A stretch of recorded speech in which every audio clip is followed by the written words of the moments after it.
ڕستەوخۆ ئاوی ئەو دەریاچەیە بۆ خواردنەوە و هەموو پێویستەکانی تری ڕۆژانە بەکاردێنن لەبەر پیسبوونی ئەو ئاوە و بڵاوبوونەوەی نەخۆشی و چەندین گرفتی تر بەردەوام دەناڵێن و هیچ کەس و لایەنێک نەماوە هاوار و هانای بۆ نەبن بەڵام تاوەکو ئێستاش چارەسەری ئەم کێشەیە نەکراوە.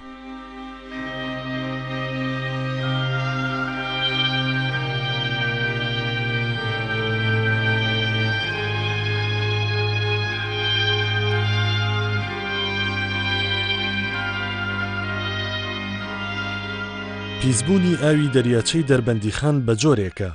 بە وتەی خەڵکی شارۆچکەی دەربەندیخان ئەو ئاوەی بەکاری دەهێنن بۆنی ئاوەڕۆی لێدێت و ڕەنجێکی شینی قەوزە ئاسای گرتووە لە کاتێکدا خەسڵەتی ئاوی پاک و سروشتی بێتام و بێبۆن و بێڕەنگە. بەپێی هەندێک شیکاری تەندروستیش کە بۆ ئەو ئاوە کراوە دەرکەوتووە زیاتر لە 10 جۆر نەخۆشی تێدایە و بە هیچ جۆرێک بۆ خواردنەوە ناشێت.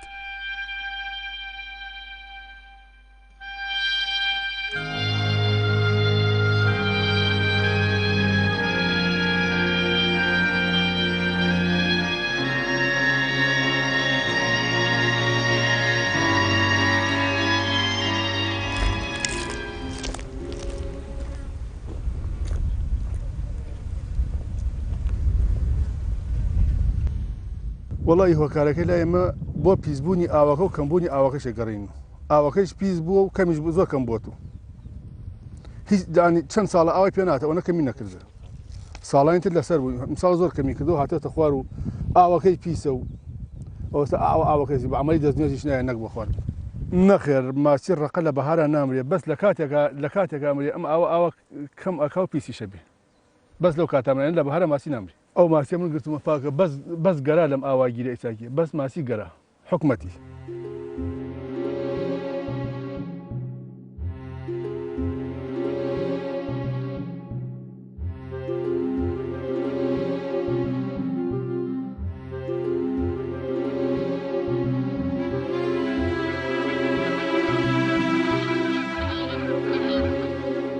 بەنداوی دەربەندیخان کە لە ساڵی 1956 بۆ ساڵی 1961 دروست کراوە و بەهۆیەوە دەریاچەی دەربەندیخان دروست بووە سەرچاوە ئاویەکانی بریتین لە ڕووباری سیروان و سەرچاوە ئاویەکانی شارەکانی سنە و مەریوان و پاوە لە خۆرهەڵاتی کوردستان تانجەرۆ لە سلێمانی و سەرچاوەی ئاوی زەڵم و ئەحمەد ئاوا و چەند سەرچاوەیەکی تریش دەڕژێنە ئەم دەریاچەیەوە. بەڵام دیارە بە پێی تێپەڕبوونی ساڵ و گۆڕانی کەش و هەوا بەگشتی و کەمبوونەوەی باران و ڕێژەی ئاو هەروەها تێکەڵبوونی ئاوەڕۆ لە زوربەی ئەو سەرچاوانەی باسکران بۆ ناو دەریاچەی دەربەندیخان ئەو هۆکارگەلەن کە لە ئێستادا ئەم ئاوەیان پیس کردووە و مەترسیەکی تەندروستیان لە ناوچەکەدا دروست کردووە.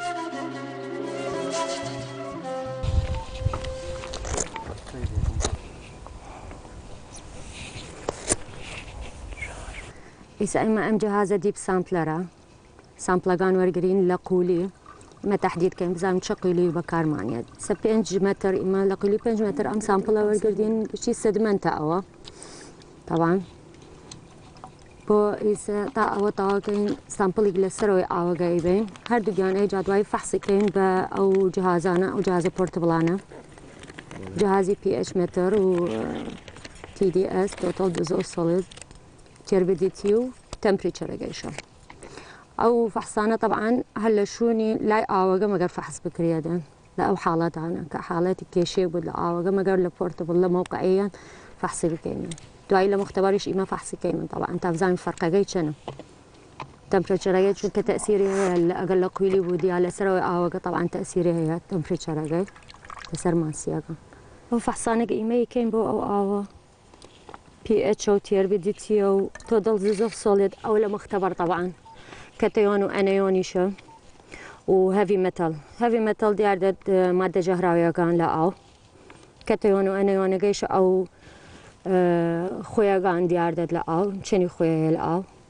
بتوتاليش حساب كريه طبعا بس زياتري تأثيري لماسية خوي فوسفات ونترات وكبريت ام كيشة ام هيك مصالنية بس إما چونك مصال يلا مختبر معنا ودرس بوا أو إيش أنا أكين مقر يعني بدواي هر كيشيك بوجينجا مقر إما بدواي بكوين طبعا باب زاني من أو كيشة شيء سببي شيء شارع سر كردين بود يعني إما مقر أو تشتانا بزاني من أو سبب يا لمختبر ديار داد لا فحصانك إما أكين طبعا كدياردات دي إما بكتاب رسمي مفاتحة بروبرايتي أجي أن آوي دوروبر كين أقل دوروبر سليمانية أقل لنا سليماني مفاتحة آوي سليماني كين بو أوتشتا شكا خوي أو إيشي خوي يعني إما بس شاوديريا زياتر لا إما ناتواني تشتيتر بكين إسايا كمين فحص خوي بي اتش و تمبريتشر بي اتش تابزاني من ترشي آوغا چنا خوي نسبة طبيعية جاي حوت تا 6.5 تا 8.5 طبعا لم جهازات ديار طبعا شيك جهازك كاين دوايي يلا فحص كاين وبيا حوت 0.6 ل 21.4 تمبريتشر بي 21.4 تمبريتشر بي اتش حوت 0.6 يسدوم سامبل او لقيلي 5 متر اما لقيلي طبعا ورقرين چونك او ميتالانا او موادانا تركيز بو لخوارو كاوغا اروا ليلا بود اوغا اگر او تشتا زوره او موادانا زوره لخوار اوغا كليل بود طبعا تأثيري هيا بس تا نزاني من النتيجة قشتي بكاملي ناتوانين قرار بيهم بأوتشتا كاما مادة زياترة لأوكا فأويا إسا إما بي اتش فحص كردي من لقيلي ولا سروي آوغا أو أنا فرقينية بيوندية بغوريني جو لهاوين بو بايز أو جو غوري أو بلاي قرمي غوريات فأوها تشتي يعني بس نيلا قشت لايك طبعا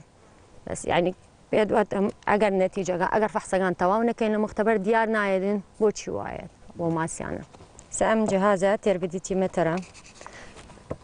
فحص ليلي آوغا اي كاين لهر دو قيلياغا إسا أو سامبلا أو لقولي 5 مترا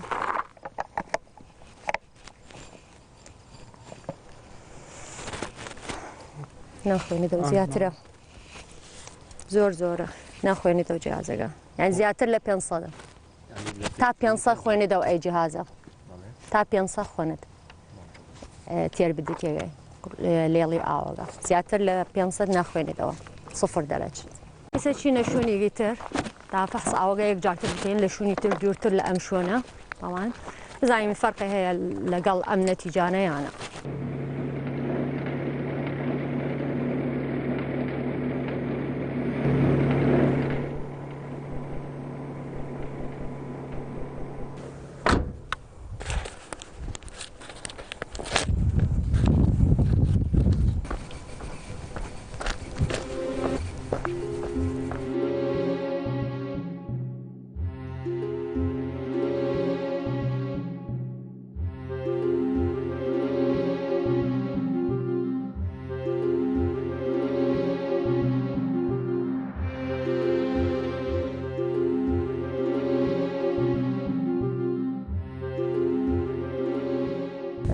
دو سامبل لناوراز بحرقة بردين ورقردين يكي لقيلي 3 متر أو كيش لسرو آوغا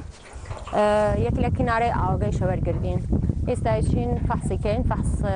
بورتولاغا كين أبزاني من فرقه هي لقل أو سامبلاغان لبيش ورقردين يعني يسا إما لاي قندي جرداسنا چينا ناوراز بحرقة طبعا لناوراز بحرقة دو سامبل ورقردين لقيلي قولي 3 متر ويكي لسروي آوغا ورقديم طبعا سا أو فحصانا كردي مني فرق هيا ولكن ناري آوغاش طبعا ورقديم فرق هيا مثلا يعني سا بي اتشاغا هنا من بي اتشاغا لقولي 3 متر حوت بوينت هيشتا لسروي آوغا وكناري آوغا ترشيغي كم تروت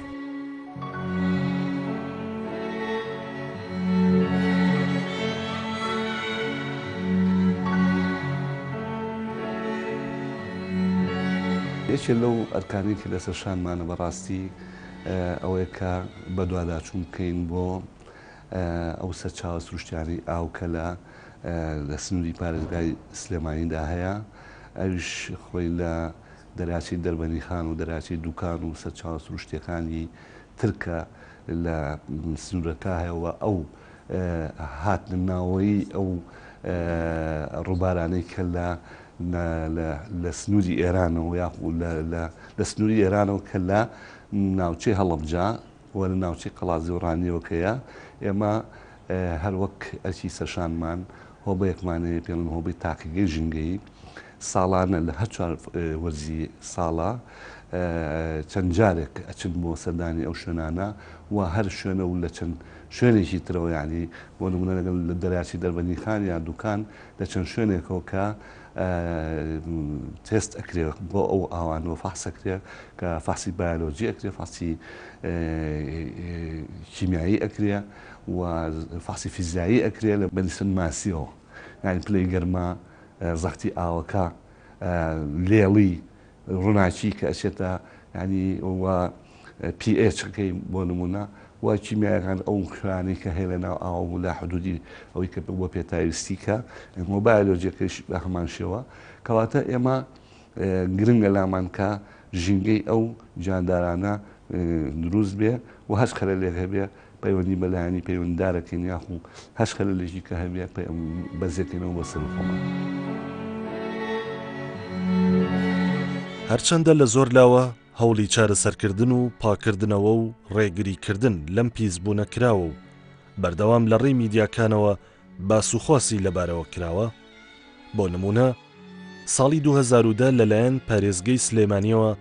بڕی 3 ملیۆن دۆلار بۆ پاکردنەوەی ئاوەکە تەرخان کراوە، بەڵام پاش ماوەیە کارکردن تێیدا پرۆژەکە وەستاوە.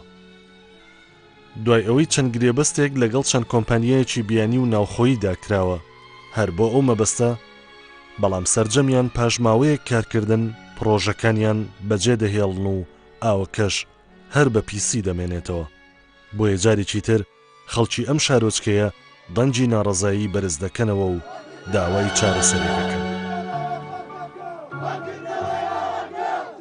لە هەموو سیمینار و کۆڕ و مناسبەیشە باسیەکەم بەڕاستی سێ پرۆژە زۆر گرنگە بۆ شاری سلێمانی و شار و شارۆچەکان بەگشتی و نەک بڵێم هەر بۆ ئێرە بۆ هەموو کوردستان وەکو ژینگای ئێمە ژینگەی ئێمە و ژینگەی ئەمریکا و ژینگەی ئێمە و عێراقمانە و یەکێکە، بەڵام ئەو کە کاریگەری بەڕاستی زۆری هەیە لای ئێمە کە ئێستا کێشەی چارەسەرکردنی کەڵویست یاخو سویچ تریتمنت یاخو وێست تریتمنت کێشی چارەسەرکردنی ئاوەڕۆیە. ئەم ئاوەڕۆیە کە هیچ سلێمانی بە تایبەتی هەمووی ئەچێتەوە چەمی تانجەڕۆ و هەروەها ئەو ناوچەی پیشەسازی کە لێ هەیە کە ئەمە هەمووی مەترسێکی زۆر گەورە هەیە بەڕاستی، هەم لەسەر خاک لەسەر ئاو لەسەر هەوا بۆ ئاویژێ زەوی کە هەردیسانەوە ئەچێتەوە چەمی تانجەڕۆ و لێوە ئەڕژێتە دەریاچی دەربەندیخان. ئەمە کاریگەرێکی زۆر خراپیە، یعنی هیچ پاسایەک نییە لە ڕاستیا کە ئەگەر ئەو پرۆژەیە نەکرێت کە پرۆژەی چارەسەرکردنی ئاوەڕۆی سلێمانی و ئاوەڕۆی ناوچەی پیشەسازی. ئەمە یەکێکە لە هەرە پرۆژە گرنگەکان کە پێویستی بە پەیوەندی بە ژیانی مرۆڤ و زیندەوارانی ترەوە هەیە. ئەم پیسبوونە تەنیا خەڵکی دەربەندیخان بەدەستێەوە ناناڵێنن و گیان لەبەر و ماسیەکانیشی گرفتار کردووە. بە تایبەتی لە کۆتایی وەرزی هاوین و سەرەتای وەرزی پاییزدا ئەو کاتەی ئاوەکە لە هەندێک شوێندا کەم دەکات بۆ کەمترین ئاست، وەک ئەوەی لە وێنەکاندا دەردەکەون لەم ناوچەیە بە لێشا و ماسی مردار دەبێتەوە. هەرچەندە خەڵکی ناوچەکە و ئەو کەسانەی سەرگەرمی ڕاوکردن بوون ڕایەنوا بوو کە تەنیا یەک جۆر ماسی لەم کاتەدا مردار دەبێتەوە و ئەوانی تر بەرگە دەگرن، بەڵام ئەوە ئاشکرایە کە هیچ جۆرە ئاژەڵێک بەم جۆرە و بە کۆمەڵ بێهۆ مردار نابێتەوە.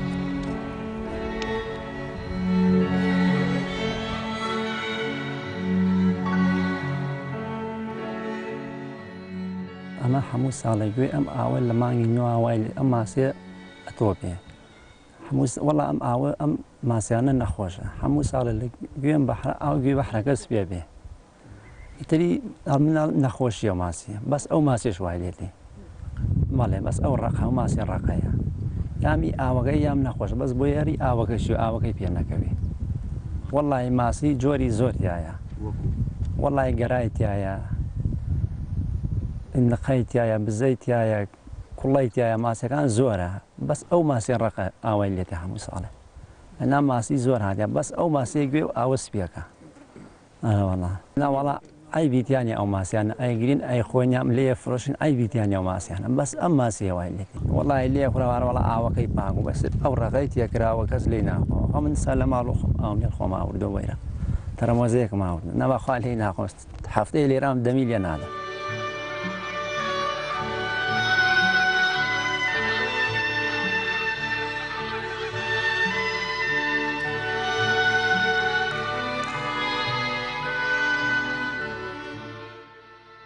ئێمە لە 29 مانگ بە بڵێن پێشتریان کە چین بۆ سەردانی ئەو شوونە کردیم لە دەربەندیخان لە ئیمامی زامن ئایدی ناحەیە سیروانە